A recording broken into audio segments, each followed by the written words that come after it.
Hello साथीहरू, स्वागत छ तपाईहरुलाई मेरो नेक्स्ट डे नयाँ दिन नयाँ भ्लगमा म तपाईहरुलाई स्वागत गर्न चाहन्छु। म चाहिँ अहिले ठ्याक्क भोट हाल्न भनेर गाउँतिर आइरहेको थिएँ। आज बिहान स्टार्ट गर्न त्यस्तै भयो हैन, मिलेन।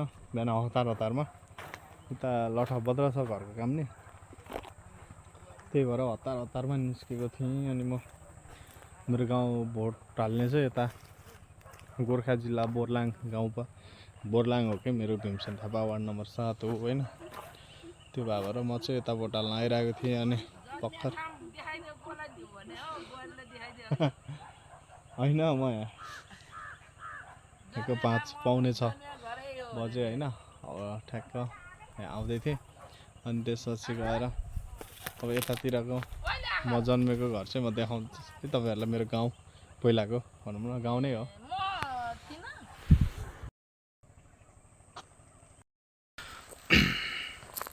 र साथीहरु, यो यहाँनिर चाहिँ ठ्याक्कै म जन्मेको घर थियो हैन। म यहीँनिर जन्मेको भनौँ न। अब म भन्दा नि भाइ यहाँ चाहिँ हामी पछि सरेको थियो खासमा। यहाँनिर चाहिँ हाम्रो पुरा ठुलो घर थियो, 2-3 तला कति थियो घर थियो। यो सब भूकम्पमा भत्केको थियो हैन। त्यसपछि हामी टक्क लगाएर यहाँ चाहिँ हाम्रो अर्को बुढी गण्डकी नि डुबान पर्यो नि त। बुढी गण्डकीको प्रभावित क्षेत्र पर्छ हाम्रो। अनि हाम्रो यो घर भत्केपछि हामीले यहाँनिर एउटा कटेरो बनाएर अगाडि बस्दै थियौँ। प्रभावित क्षेत्र नि पर्यो अनि अलिअलि मुआवजा नि आउँथ्यो। त्यो केस भएर हामी चाहिँ ठ्याक्क यहाँबाट निस्केर भनौँ न अन्त्य गइयो। जे होस्,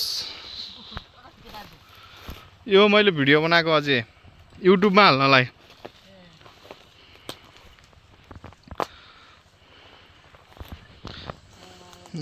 मोट लगभग कति भयो हामीले यहाँ छोडेको त 10 वर्ष भयो है ठ्याक्कै। 72 भुइँचालो आयो, त्यसपछि गएको हो नि त 73 मा, भनेपछि 9 वर्ष भयो। उहाँ चाहिँ हाम्रो अझै हामी छिमेकी पहिला हैन त अझै हामीलाई सानोमा खेलाउने हैन त तपाईहरुले। अनि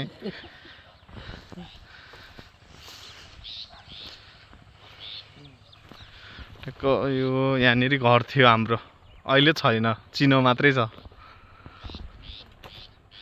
यो प्राइभेट थियो यहाँ।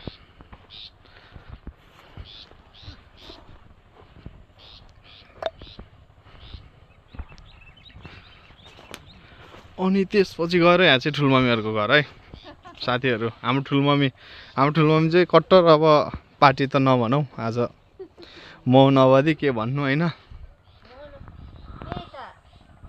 उ ठुलबा आलु बोकेर आउँदै हुन्छ। हो ठुलबा, नमस्ते नमस्ते ठुलबा।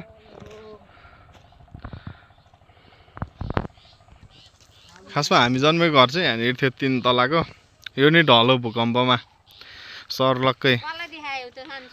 मैले युट्युब सुरु गरेको छु के, युट्युबमा हाल्ने हो। अनि सब अब दिउँसो त मैले उ गर्न पाइनँ।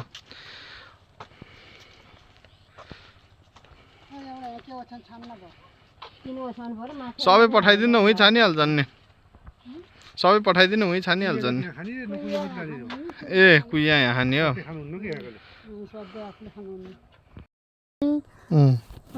तिमीहरू भोलि भोट दिएर उतु बाहिर जाने कि यहाँ आएर जाने कुरो चाहिँ चाहियो क्या मलाई। केही पठाउनु छ? हजुरबालाई लौरो लगिदिनुपर्छ अर्थभन्दा नि। हामी यहाँ आएर जाने हो।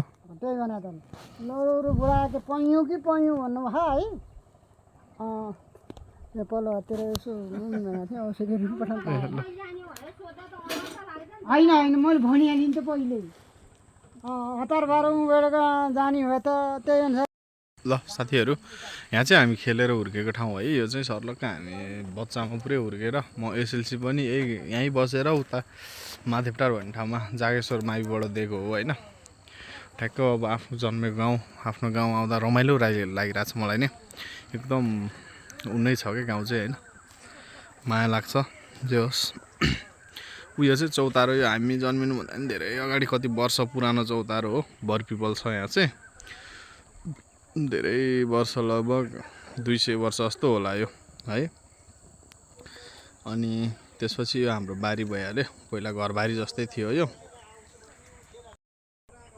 साथीहरु, ल अब चाहिँ त्यही हो। यो रमाइलो छ जे होस् थियो होइन पहिला। अब अहिले पनि गाउँ त रमाइलो छ कि अब हामी चाहिँ टाढा भइयो अब विशेष परिवेशको कारणले परिस्थितिको कारणले होइन। आज हाम्रो बास चाहिँ भनेको यहाँनिर यो मैले सारेको टाँगी थियो होइन यत्रो भइसक्यो यो ठुलो थियो अहिले त रहन्छ।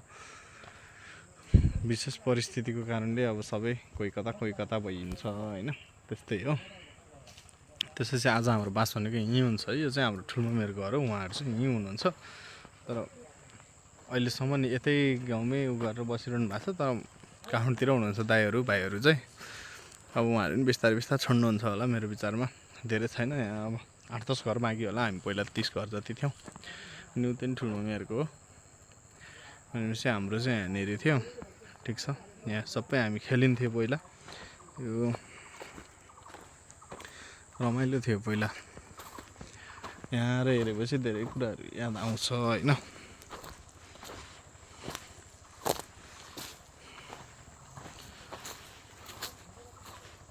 यहाँको फेरि छुट्टी छ क्या माहौल यो। हामी यहाँनिर बालुवा निकाल्ने ऊ हुन्थ्यो ठ्याक्कै हाम्रो घर यहाँनिर भयो ऊ यो ओर्ल्यो। यहाँनिर हाम्रो पहिला बारहरू थियो गजा बारहरू अनि यहाँनिर बालुवा निकाल्ने यो चौर थियो पहिला हाम्रो पुरा। हामी फुटबल खेल्थ्यौँ सानामा होइन।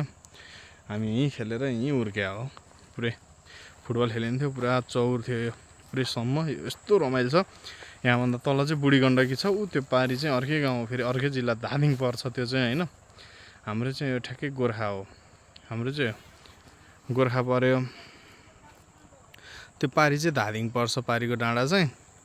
अनि पहिला हाम्रो ट्याक्क तपाईँहरूको यो उता मादेउटार घाटबेसी आरुघाटतिर जाने गोर्खाको माथि जाने बाटो मेन हिँड्ने गोरेटो बाटो चाहिँ यही थियो होइन। जस हाम्रो अनि गाउँ चाहिँ यता छ हाम्रो तलैसम्म छ यो पुरै फाँट छ क्या धेरै ठुलो फाँट छ। हाम्रो चाहिँ अहिले लगभग हामी पहिला 28-30 घर थियौँ मैले थाहा पाउँदा। अनि पछि अब कोही कता भइयो सब छुट्टिँदा सब गाउँ छोड्दा अब अङ्कलहरू दाइहरू सब विदेश अब कोही कता बुढाबुढी होइन सबै छुट्टिँदा अब गाउँ छोड्दा यहाँ चाहिँ मेरो बाइक छ। अब आज बाइक यहीँ होला सायद पार्किङ माथि जाने बाटो छैन जस्तो लाग्छ मलाई चाहिँ त्यही हो। छोड्दा अहिले धेरै घर छैन र विरक्त लाग्छ है त ल। साथीहरू चुनावले गर्दा गाउँ आउने गाउँमा उ गर्ने मेसो नै पाइयो। अब त्यहाँ अङ्कलहरू पनि आउनु भएको छ अरे गाउँबाट। हामी सानो हुँदा विदेशी भएको अङ्कलहरू हुन्छ नि हामीले चाहिँ चिन्छौँ उहाँहरूले चिन्नुहुन्छ कि चिन्नुहुन्न। अब यसो भेटघाट गर्न पनि जानुपर्छ अहिले त्यहाँ मासतिर जे होस् अब आइन्छ। अब आजको चाहिँ छोटै भयो अब भोलि भ्लग चाहिँ छोटो भयो आजको होइन। किनभने मैले बिहानदेखि चाहिँ गरिनँ आज अलिक ढिलो भयो स्टार्ट गर्नलाई। म गाउँ आइपुगेपछि मैले गरेँ म खासै मुड पनि थिएन होइन। एकचोटि राखौँ न मेमोरी हुन्छ भनेर चाहिँ युट्युबमा हालेपछि मेमोरी हुन्छ भनेर चाहिँ गरौँ न भन्ने हिसाबले चाहिँ मैले गरेँ होइन। अब भोलि अब भोट हाल्न गइन्छ बिहान 6 बजे 6:30 बजे जाने कुरो छ सबै मिलेर। अब के हुन्छ भोलिको अपडेट भोलिको भ्लगमा दिउँला म। यहाँ माहौल चाहिँ त्यस्तै छ अब भोलि भनौँला माहौलको बारेमा के कसो छ। अब यसो गाउँ डुल्नुपर्छ हुन त मौन अवधि हो आज चाहिँ चुनावको अघिल्लो दिन। ठिक छ ल साथीहरू है त ल बाई मैले धेरै कुरा केही नि गरिनँ। बाई सी यू नेक्स्ट भ्लगमा भेटौँला बाई।